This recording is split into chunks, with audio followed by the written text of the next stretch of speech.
जय महाराष्ट्र. मातोश्रीला गेले होते. खतखत फेम कराळे मास्तर यांनी मातोश्रीच्या गेटच्या समोर जे काही बोलले होते तर त्याच्या आधीची पार्श्वभूमी ही मास्तरांनी सांगितलीच नाही, म्हणून हे तुम्हाला सगळ्यांना सांगू इच्छिते व्हिडिओच्या मार्फत. शिवसैनिक कराळे मास्तर आणि कराळे मास्तरांच्या आडून जे सगळे व्हिडिओ बनवतात त्यांच्यासाठी हा व्हिडिओ.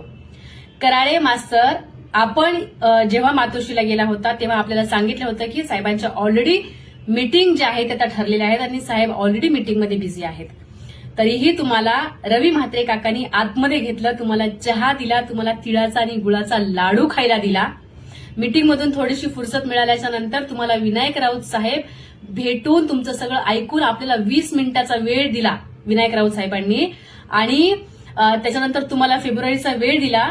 तरी आणि तुम्ही ज्या रवी म्हात्रे काकांबद्दल बोलत आहात, तुम्ही त्याच रवी म्हात्रे काकांना मी कोणी तुम्हाला माहितीये का, मी कोणी तुम्हाला माहितीये का असं म्हणून जे आपण आवाज सोडून बोलत होतात, त्या रवी म्हात्रे काकांनी तुम्हाला तिळाचा गुळाचा लाडू दिला. निदान आपण त्या, जसं आमच्या मराठवाड्यात म्हणतात, खाल्लेल्या मिठाला जागायचं होतं, तसं कराळे मास्तर आपण निदान खाल्लेल्या त्या तिळाला आणि त्या गुळाला तरी जागायचं होतं. असो, आपण थोडंसं ठाकरेवर बोलल्यामुळे आपल्याला थोडंफार प्रसिद्धी मिळालेली आहे. कराळे मास्तर किंवा अन्य कोणी देशातलं जे कोणी ठाकरेंबद्दल खोटं बोलेल तर त्या खोट्याची चिरफाड करायला ही अयोध्या इथं खंबीरपणाने उभी आहे. यापुढे आमचे जे दैवत आहेत त्यांच्यावरती बोलण्याच्या अगोदर 100 वेळा विचार करा.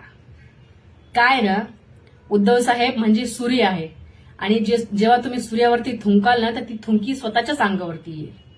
त्यामुळे विचार करून बरळा.